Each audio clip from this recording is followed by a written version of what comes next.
Well, hello everyone. It's May 7th, 2020, and I hope everybody's doing well.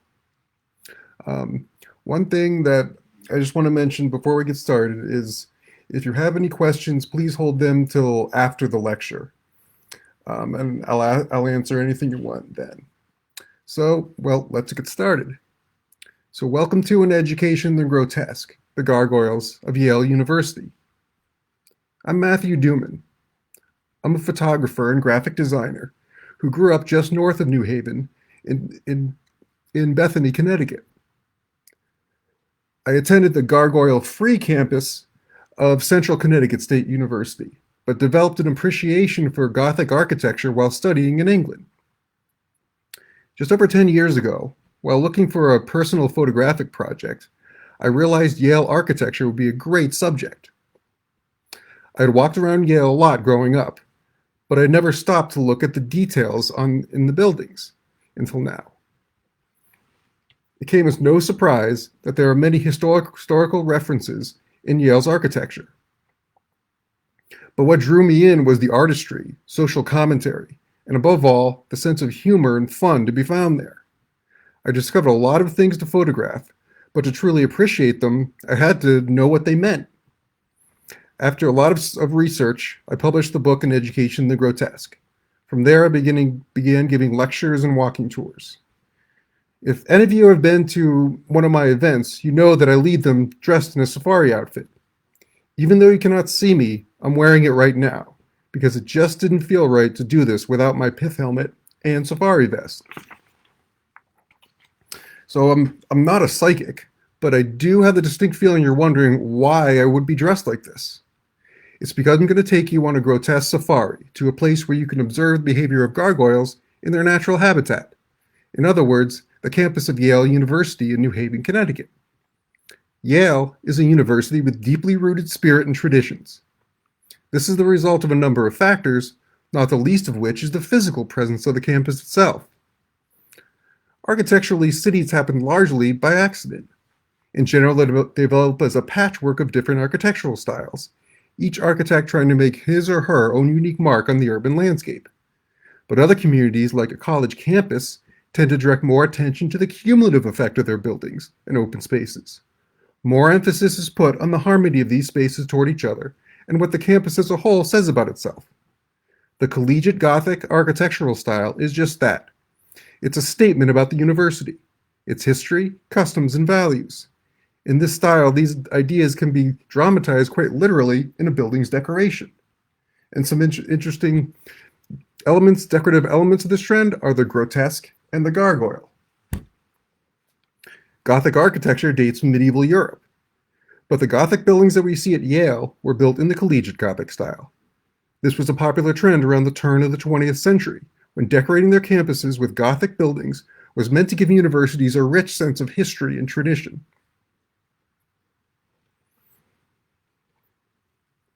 While these buildings at Yale look almost medieval, many are less than 100 years old. This means while Yale's grotesques and gargoyles may look very old, many are relatively modern in their concept and themes. And as I said, my book is called An Education in the Grotesque, the Gargoyles of Yale University. Notice that I've used both the words grotesque and gargoyle in the title. Here's an example of a grotesque. It's a student, distracted from his textbooks by a newfangled radio set.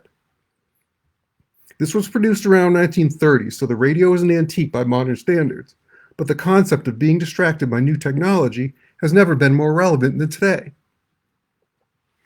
A grotesque is defined as a decorative sculpture on or in a building, and usually represents a person, animal, or fanciful creature whose form may be exaggerated to the point of caricature. The word gargoyle is from the Old French word guéguille, the root of the verb to gargle, because it refers to the throat or gullet.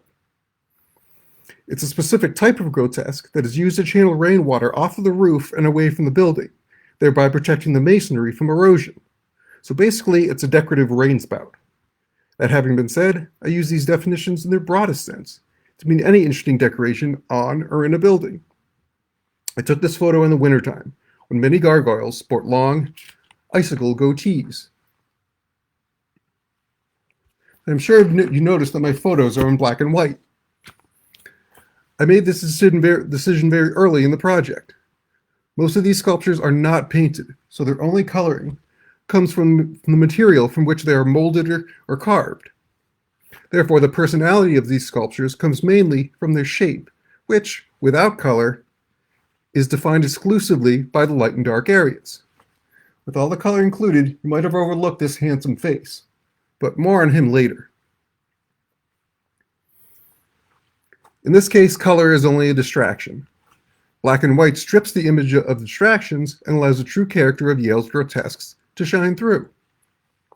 First stop in our safari is Bingham Hall, which stands at the corner of College and Chapel Streets in New Haven.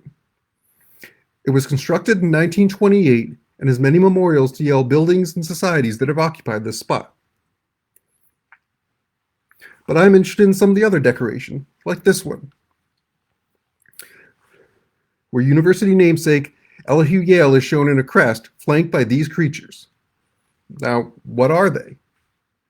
Well, it turns out these are mythical creatures. They never actually existed. And they're called, appropriately enough, the Yale. The Yale is said to be similar to an antelope, but with independently swiveling antlers and a rather belligerent disposition. The Yale predates Yale University by almost 2,000 years and was first described by Pliny the Elder back in Roman times. I became curious about this Yale creature because it appears elsewhere on Bingham, and some of the other buildings around the campus as well. Here's the Yale near the top of Bingham Central Tower as an adult, and midway up the tower in juvenile form. You can tell it's a young one because it's portrayed with little nubs for antlers and a relatively large head for its body. The Yale can be found elsewhere on campus, like the pediment area over the main entrance to Timothy Dwight College. Because they never actually existed, these Yales are open to artistic interpretation. This version has spots, a tail like an elephant, an actual goatee, and an almost primate-like face. To me, it looks to be something from the mind of Dr. Seuss.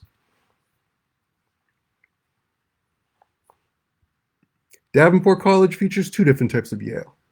On the courtyard side of Davenport's York Street building, the Yale appears as a muscular stallion.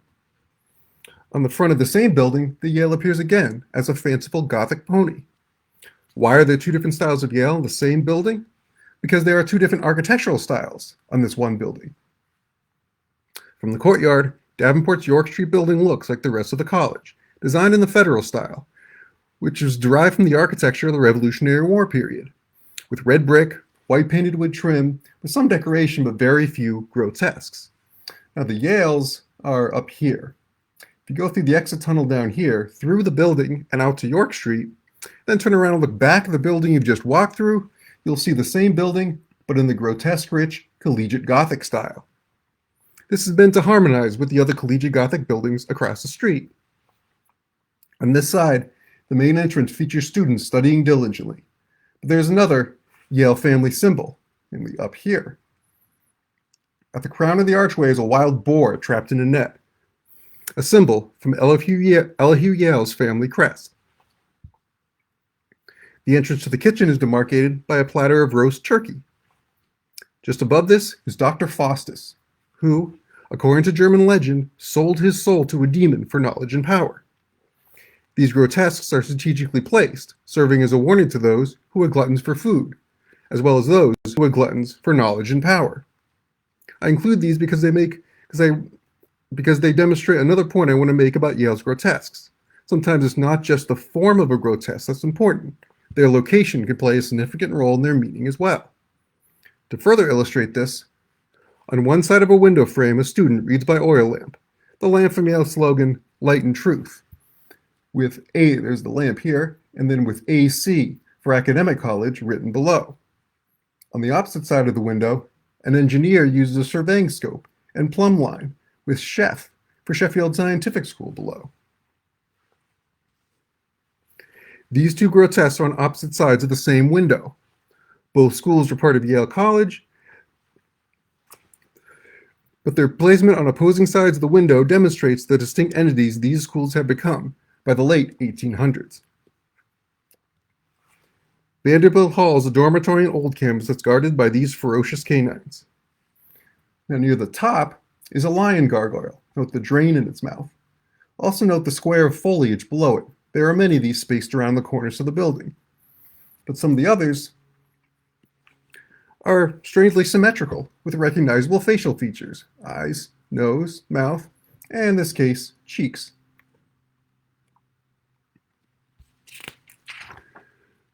The old art gallery houses many works of art, and there are many interesting ones on the outside as well, like these animal skulls. Note these rams have fleshed out bodies, but only skulls for heads. Why the skulls, you may ask? They illustrate an important aspect of art, that of exposing what lies below the surface, both literally and figuratively. There's also a wild boar, primate, and another primate. I like the primates. I really like the expression on their faces. Others are more fantastic, like this chimera gargoyle, which looks to be a conglomeration of spare parts from the other grotesques on the building. Here's this guy again. He's a satyr from Greek mythology, and his flagpole base stands as a memorial to Augustus Canfield Ledyard, who graduated from Yale in 1898 but was killed while a soldier in the Spanish-American War the following year. Though well tarnished after more than 100 years, I bet this face was still pretty ugly even when it was new. My first question upon learning Ledyard's story was, why would Ledyard's classmates put such an ugly face at the base of their memorial to him? Well, consider this. Ledyard died tragically, and much too early. Even on this campus of learning and architectural beauty, this ugly face is a shocking reminder of our own mortality, and not to take life for granted. Now, currently, Hewitt Quadrangle is under construction, so Ledyard Flagstaff has been removed. I hear that the complex they're building is underground, so I'm hoping that they bring Ledyard Flagstaff back once the construction is finished. We'll just have to see, though. My research tells me that collegiate Gothic architecture came into style on American college campuses in the late 1800s. This means that Yale's Dwight Hall must have been among the trendsetters that helped start this movement, since it was built some years earlier, in 1842. This is evident in the decoration. Not only is it older, Dwight's decoration is crafted somewhat crudely, and seems less refined than Yale's 20th century grotesques. Berkeley College has a memorial to the bronze lions which stood in the spot before these buildings were built. The originals can still be seen at the university power plant. Note the workman climbing the ladder for scale. He lost his head years ago. Berkeley College is named for George Berkeley, or more accurately, Bishop George Berkeley of Ireland, and his mitre rests on a weather vane atop Berkeley's south building. His Holiness's mitre can be found decorating the niches on either side of Berkeley's entrance on Elm Street as well. Right here and right here. Also notice the clover, which are symbolic of Bishop Berkeley's homeland of Ireland. A dormitory complex called the Berkeley Oval occupied the spot where Berkeley College now stands. In 1878, the world's first telephone exchange was installed here. It's remembered with this relief on Berkeley College's Elm Street facade, and portrays a switchboard operator dressed as Cleopatra. Now, I don't think this is what the operators actually wore, but unlike the famous Egyptian queen, she has headphones, has a telephone, as well as a phone line in her right hand for connecting calls. A lot of people think the phone line looks a lot like an Egyptian asp. On a personal note, I had read about this relief many times and went down there and tried many times to find it without success. I only saw it by chance while walking by on a winter's day because, as you see, it sits behind a tree, so is hidden by leaves much of the year. This is the former location of Yale's post office, called Yale Station. So Berkeley has a cornice theme with objects used in the mail. From right to left, envelopes, sealing wax, stamps, postcards, a cancellation stamp, and up here on the top right, a post box. Close look at the post box reveals its owner's name to be Rogers. This is a reference to James Gamble Rogers, who was not only a Yale graduate, but the architect of this and many more of Yale's grotesquely infested buildings. Another of James Gamble Rogers' buildings is Memorial Quadrangle. This complex houses two residence colleges, SAYBROOK and BRANFORD, named for the Connecticut towns that had played an important role in Yale's early years. Yale was founded in BRANFORD in 1701, and classes were held in Old Saybrook before the school was moved to New Haven in 1718. Quick note on the dates. As you see here, I've listed two of them. Memorial Quadrangle was constructed in 1921 to house a senior class. In 1933, it was divided into residence colleges, similar to the system used at Cambridge and Oxford universities in England, and also at Hogwarts. So first is the year of construction, second is the year the building's current identity was established. The builders and designers of Memorial Quadrangle are memorialized here, like this engineer and architect. Both the spire in the architect's hand and the flying buttress and masonry wall behind him. Other people associated with Yale are remembered here symbolically, like graduate Samuel Morse, who not only developed the electric telegraph and Morse code, he was an accomplished painter as well. Along Saybrook College's Elm Street facade, you can find shields referencing some of Yale's secret societies, like Wolf's Head, Scroll and Key, and perhaps the society with the worst kept secrets, Skull and Bones. Now, originally I planned to say Yale's best known secret society, but for some reason, that statement never seems to make any sense. Branford College shares Memorial Quadrangle with Saybrook. Yale graduate and theologian Jonathan Edwards is the author of the famous sermon entitled Sinners in the Hands of an Angry God. With that in mind, it is not surprising to find him looking down in judgment upon the goings-on in Brothers in Unity Courtyard.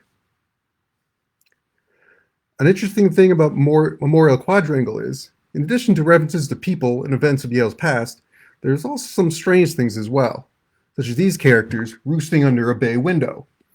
Are they bats, frogs, or they're really just some fanciful creature? This relief frames a small window. It depicts the Memorial Quadrangle complex under construction in 1920. You'll see many memorials to important Yale people and donors around the campus, but this one is dedicated to the workers who built Yale's buildings. Anyone know Latin? These words mean, these buildings stand as a testament to the skill of the artisans who built them. Yale knew, even before it was finished, the architectural significance of Memorial Quadrangle. Wrexham Tower is actually a replica of the tower at St. Giles Church in Wrexham, Wales. The original stands over the spot where Elihu Yale is entombed.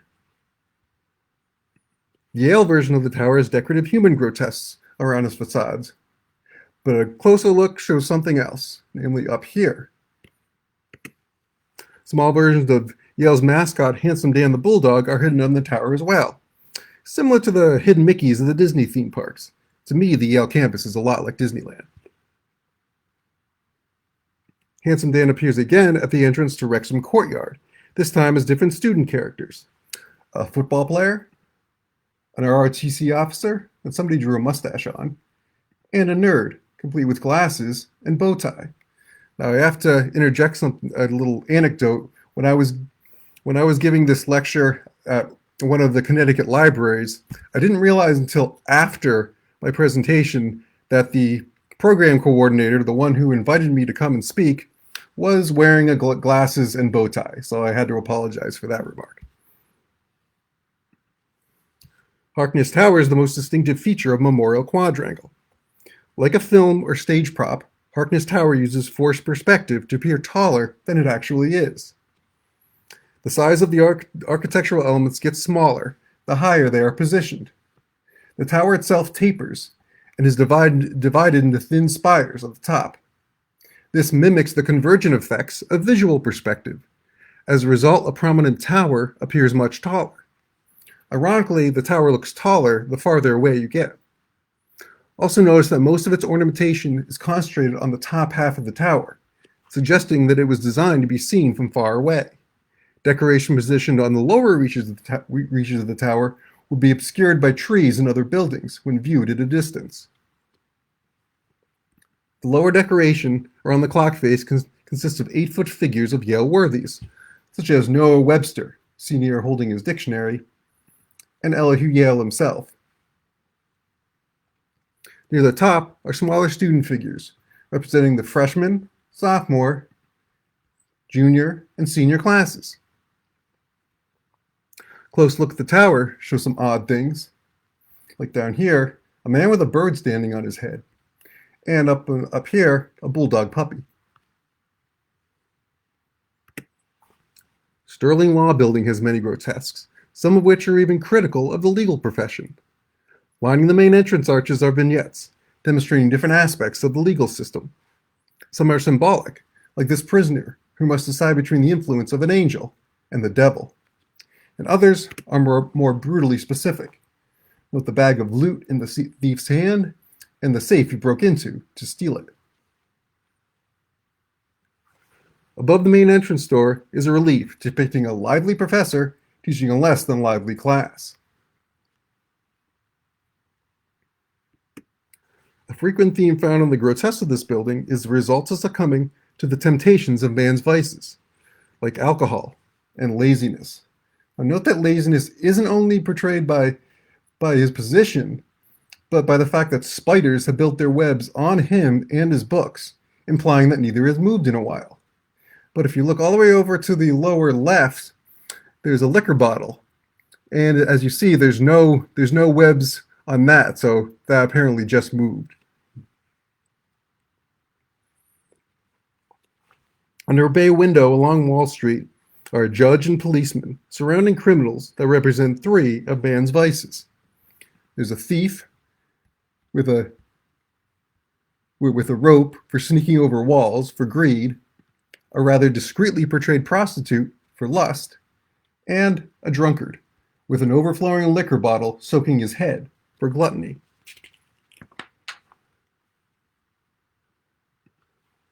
Another vice portrayed in the building is gambling. In addition to gambling, he has turned his back on the church. There's a pipe down here. So he was smoking and drinking. See the devil on the bottle? Notice the recurring anti-alcohol theme on some of the grotesques of this building?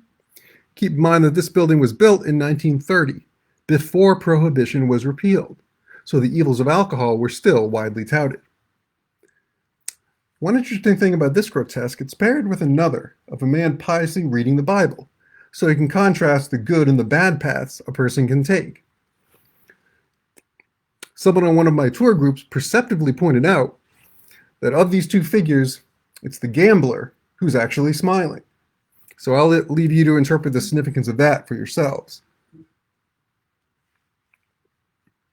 Other reliefs relating to the law are this one, dramatizing punishment, and this one, portraying the blinding of justice. There's also an executioner. Sorry. On the opposite wall of the courtyard, one over a doorway, there is a policeman. A policeman arrests a thief. Note the pearls the thief has stolen. On the opposite wall of the courtyard, there's a line of lawyers, punctuated on one end with a snail, which is a comment on the pace of the modern justice system.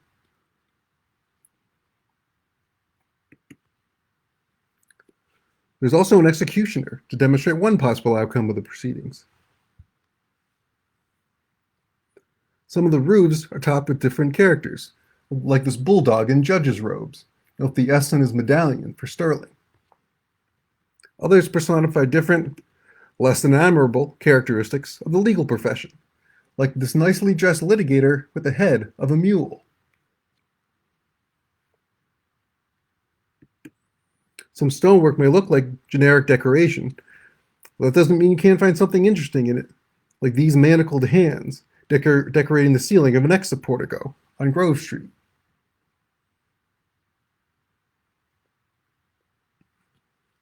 PAYNE Whitney Gymnasium is modeled after Liverpool Cathedral in England. Continuing the metaphor inside, the main lobby is encircled by figures of athletes, like this weightlifter, baseball player, and a football player. These are reminiscent of Michelangelo's series of unfinished slaves on display in Florence. Like Michelangelo's, these figures seem to be struggling to free themselves from the physical constraints of the masonry. This elevates the physical exertion of athletes to a religious struggle, to free the soul of physical limitations and to aspire to a more enlightened existence. On the lighter side, playful animals decorate one of the entrances at Trumbull College. In the courtyards, subjects range from the domestic, like this cleaning woman with her brush and dustpan, to the fantastic, like this demon on the roof of the master's house.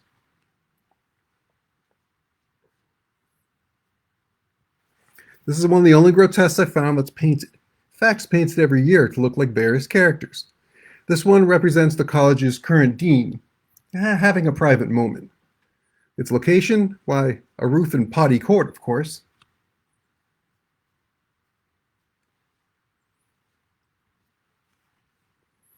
Silliman College has incorporated the buildings that were originally part of the Sheffield Scientific School. But now the building is partially owned by the university. So, above the entrance, two strange heads sneer down at those entering. Next door is a building that was constructed by the St. Anthony Hall Society, a society originally associated with the Sheffield Scientific School. It features these grimly distorted figures spaced along its cornice. Even St. Anthony himself. St. Anthony was an ascetic who isolated himself in the desert for many years, his only companion being a pig.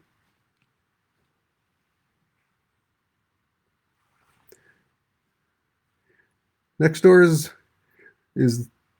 down the road is Lee Hall, which is in the university's School of Music.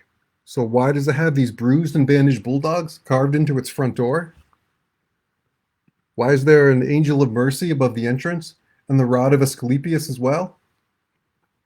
That's because when this building was constructed, it was originally home to the University Health Center, where many sick and injured bulldogs came for treatment. As I have found in doing research for this project, building histories can be more confusing than a family tree.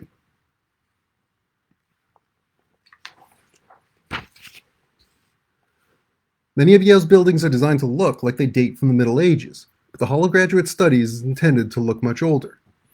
The use of form and pattern makes the building look as if it is left over from a combination of ancient cultures, collegiate Gothic with some 1930s Art Deco styling mixed in. At the main entrance, lifelike faces of graduate school dignitaries line the arches. Now, remember earlier when I was describing Berkeley College and mentioned the niches flanking its entrance? The Hall of Graduate Studies has niches around its entrance as well. These may seem empty, but if you are particularly curious, you could look up under the canopy, up in here, and see something very curious. This guy, who reminds me of the sticker that you could put on your household cleansers so the kids don't get at him. I think his name was Mr. Yuck. This is what you get for being so darn curious. Oh, and if you see on either side of the niche, there's a bird on one side and a lizard on the other. Along the exterior walls, there is sculpture that look like ancient sarcophagi. They have abstract bodies, but realistic faces. They are so realistic because the masons who sculpted them use the other masons as their models. The Hall of Graduate Studies has these totems that can be found along its York Street walls and look like they are from early Mesoamerican cultures. And also note the word Yale impressed in the brick.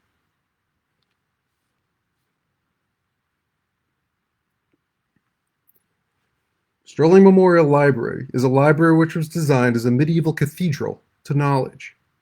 It is covered inside and out with grotesques. The entrance has symbols and texts from many ancient cultures. Pictograms and hieroglyphs are a few of the types of ancient languages here that profess a scholar's love of knowledge and learning. Now there's even a pre-Nazi swastika right over here. Before Hitler and the Nazis corrupted it, the swastika was an ancient symbol, meaning peace and prosperity. As you can see, this swastika is a little different from the Nazi version. The Nazis transposed it and rotated it a little bit. And judging by the date of Sterling Memorial Library's construction, this particular swastika is a victim of bad timing.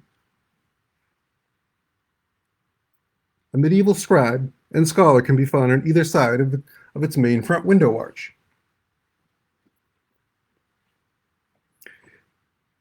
Figures on the cornices of the reading room, such as Leonardo da Vinci, representing the fine arts, William Shakespeare, representing literature, and Christopher Columbus, representing geography, are symbolic of the variety of subjects that can be researched within. Now, personally, I find it ironic that Columbus represents geography, since he thought he was in India when he made landfall in the New World.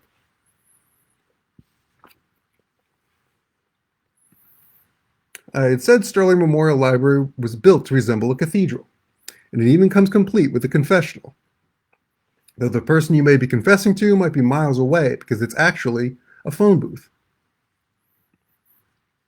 Note the old-style phones they're using. Sadly, in this age of smartphones, it's now just storage. The library has a cruciform, or cross layout, as many medieval cathedrals do, and many fanciful and scary creatures reside on its ceiling, like this mermaid and bat.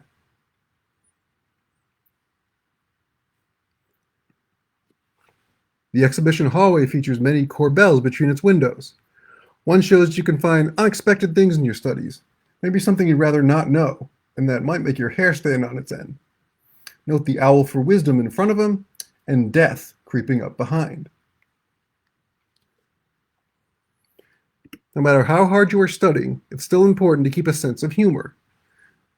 Note URAJOKE in his textbook.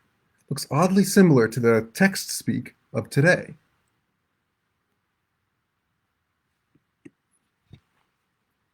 Still, others depict things that can distract a student from his studies, like smoking. He used to have a cigar between his fingers there, broke off years ago. Drinking, lust, and just plain old laziness. Nice to know some things never change.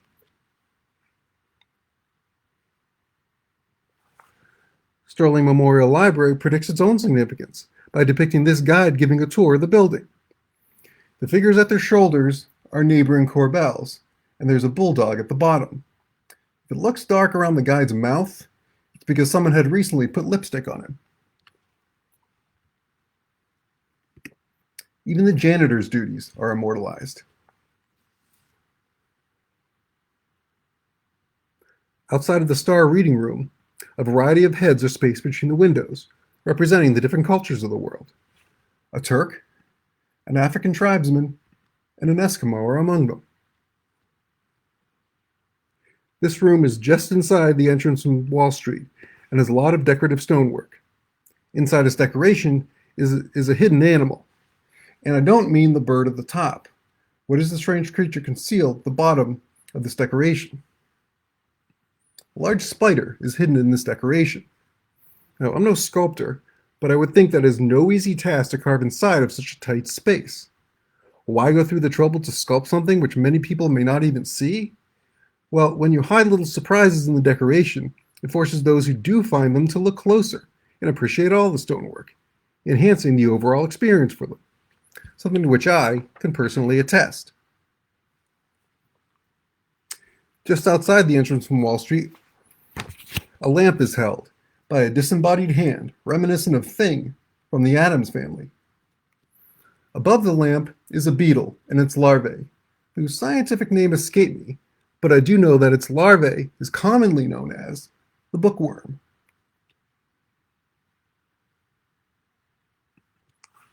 I must include one which I sarcastically call Pilgrim's Progress, the unique way in which it portrays the uneasy relationship between Native Americans and Puritan settlers piqued by curiosity early on.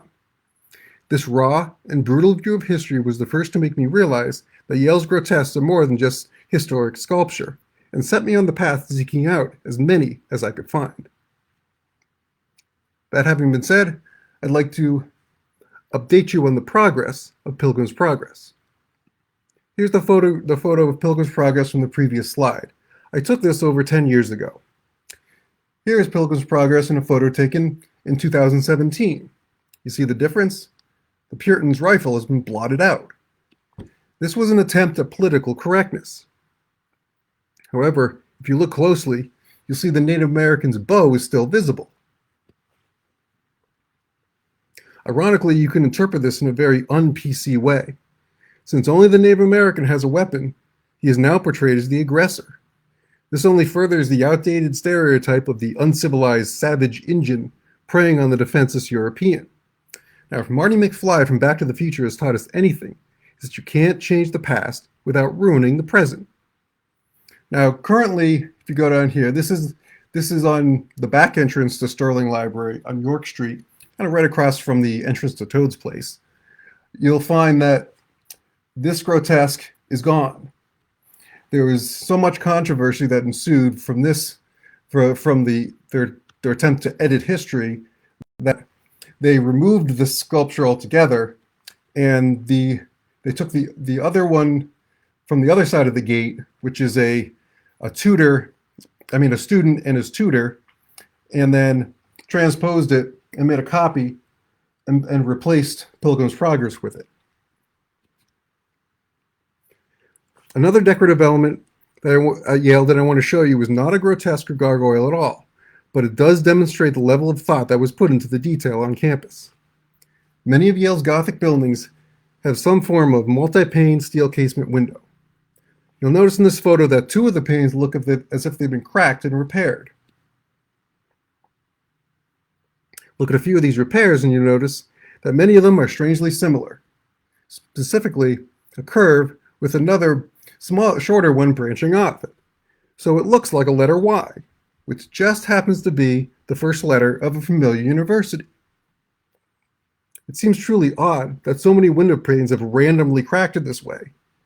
Now, this could be just a coincidence, a simple case of me spending too much time with the gargoyles and becoming a bit obsessive.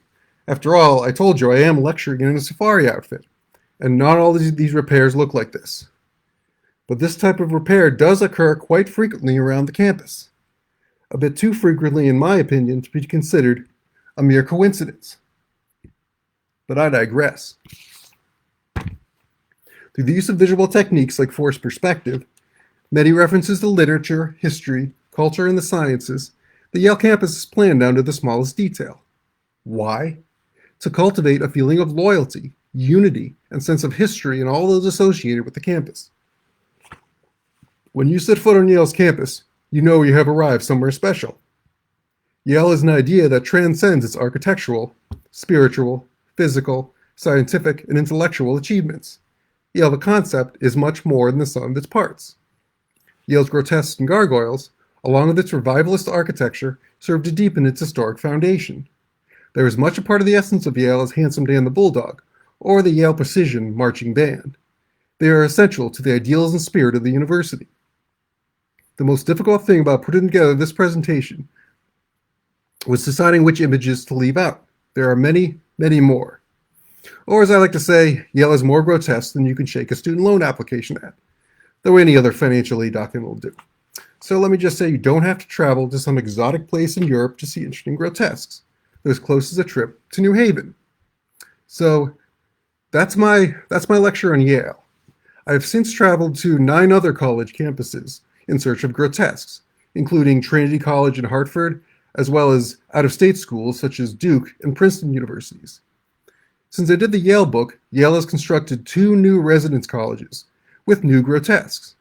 These are combined with my findings at other schools to make the Grotesque 10, amazing architectural sculpture from 10 American colleges and universities.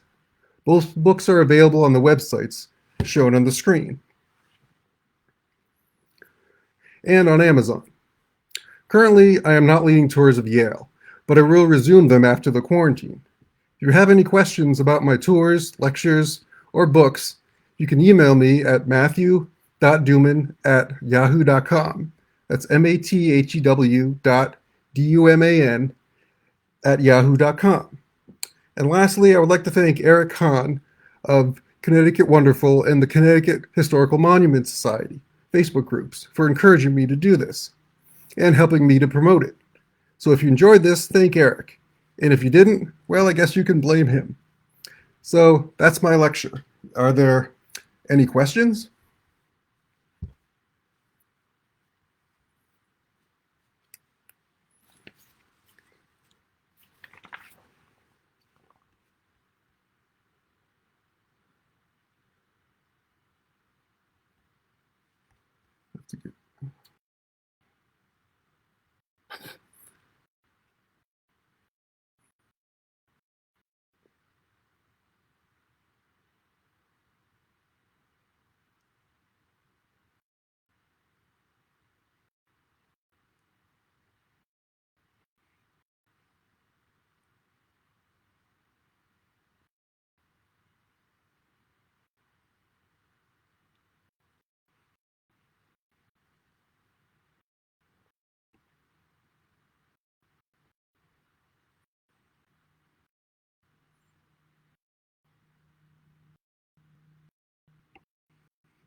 Got one question.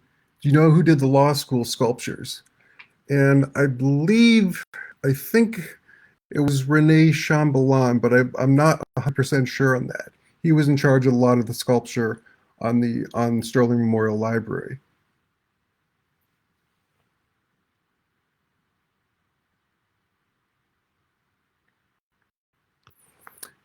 The other question was, beneath the snail shown earlier, there appeared to be pineapples in the border.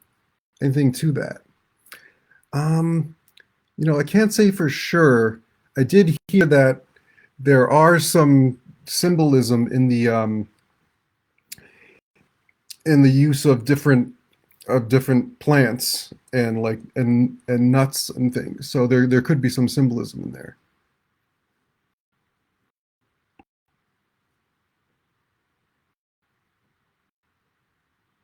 And I also got one. Are there any efforts of preservation of the figures ongoing?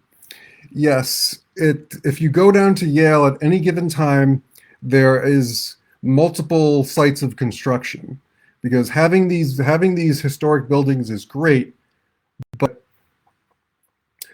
they require constant maintenance and constant updating. So, but the only thing is, it's the buildings that are have more importance that get most of the restoration, like Sterling Library or the Law Building.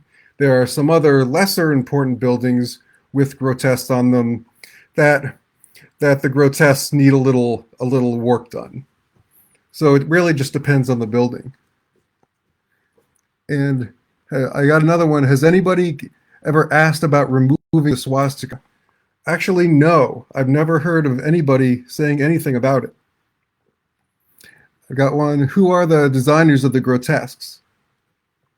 And as far as I know, it really depends on the building. Again, it depends on the importance of the building.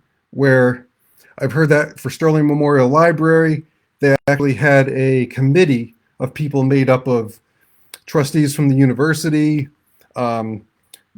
the architect, and some other faculty that would decide on the iconography for the building. And that was for Sterling Memorial Library, the center of campus. For the other buildings, maybe the lesser important buildings, maybe I think sometimes it was just the masons themselves. Since doing this book, I've found at some of the particularly, I'm thinking of Branford College, there are some hidden little symbolism in the grotesques. Well, actually, there's a relief of ivy lining both sides of a entry tunnel. But if you look closely, there's little animals. There's a dog and a snake and a squirrel and a chipmunk, and there's a chicken. There's all these little different animals hidden within the ivy, the sculpted ivy. So I really think something like that is done by the masons themselves.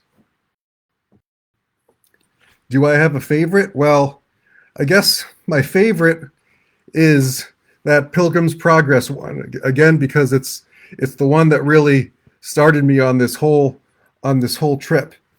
And it was, again, as I said, it's the first one I noticed that had really a lot of social commentary and a little bit of humor and a lot of things that I wasn't expecting to find in the grotesques at Yale. And again, that started me on this whole journey to find as many grotesques as I could.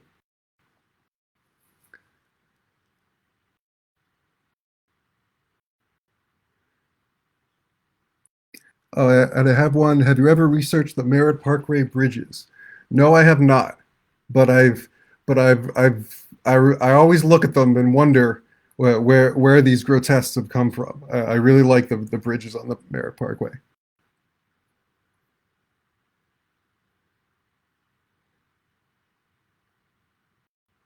Um, oh, I got one that says, I missed the beginning of the presentation. Can I watch it again?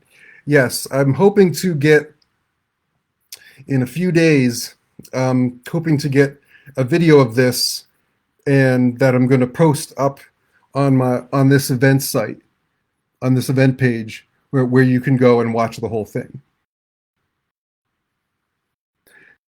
And I have some people saying that they want to go down and see the grotesques, and that's great, and I totally recommend that.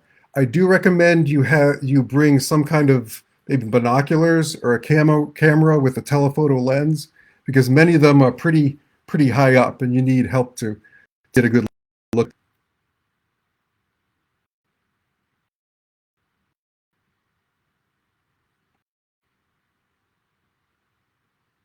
I will post the recording of this on the event page in maybe a few days. Oh yeah, when pineapples were a sign of hospitality, I knew there was some symbolism of the plant life used on there. I heard was it acorns that were symbol of one of the wealthy families that donated to that donated money as well. Maybe the Vanderbilts, but I'm not exactly sure.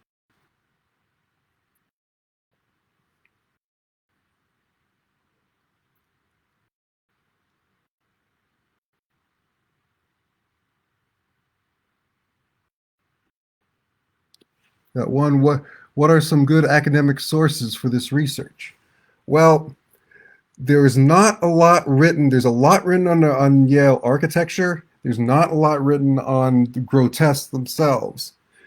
The best there's a copy of the Yale Gazette that's been digitized. The Yale Gazette from 1931, I believe, and it's online. You could just do a search for Yale Gazette, and they actually cover a lot of the decoration within Sterling Memorial Library, because Sterling Memorial Library opened at that time, and they have some photographs, and they cover a lot of the grotesques as well as the stained glass windows. It's pretty comprehensive.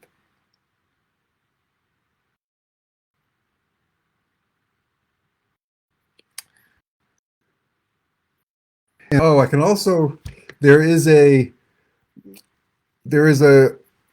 email address that you can email the manuscripts and archives department at Sterling Memorial Library, and you can basically ask them any question. It doesn't have to be about Yale, just any question in general, and it takes them maybe about a week or two, but they'll come back with a well-researched answer. That's how I found out about that mythical Yale creature, because I didn't know what to do with that and I didn't know what it was. So finally I emailed them, and they told me all about the history behind that.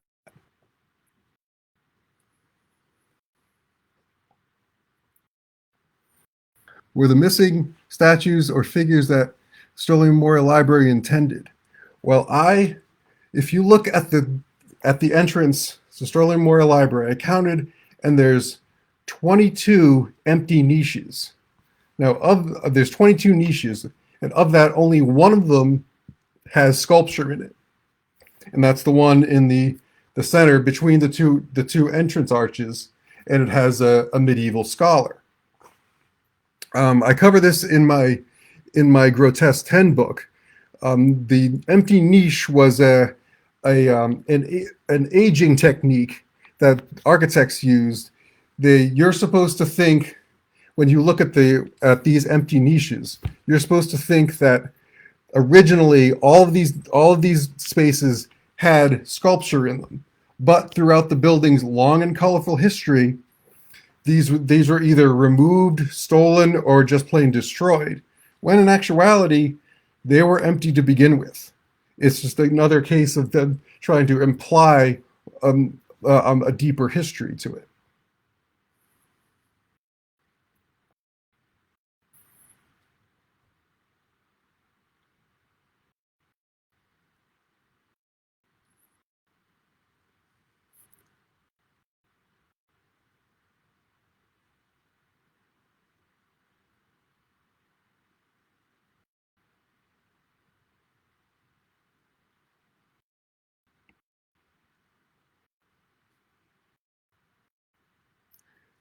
Yeah, Gregory Harm put the put the link to the Yale Gazette in his comments.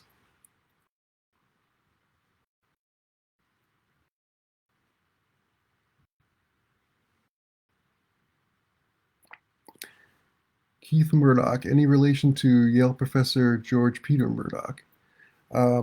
I don't know. I have to say, I don't know if he's a relation or not.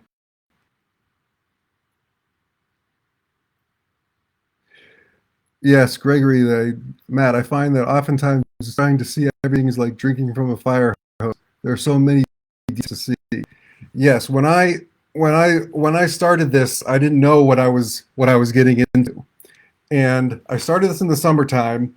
It took me all summer and into the fall to photograph what I thought was everything, and by August, I was pretty much satisfied that I had found everything, until the leaves came off the trees, revealing a whole lot more grotesque that I never saw before. So ever since then, I never say I've seen everything, because every once in a while I go down there and still find something new.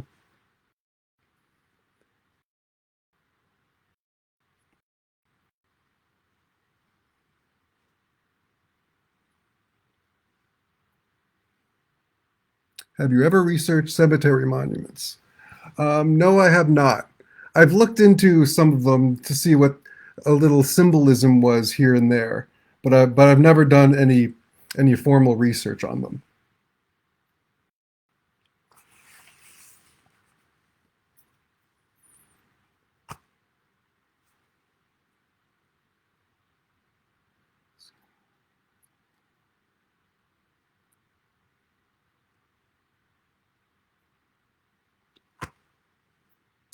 Okay, well, I guess if there's no more questions,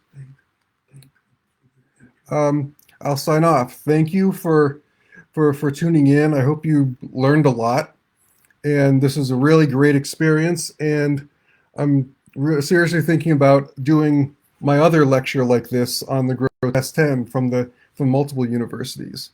So I hope everybody does well, and have a good night.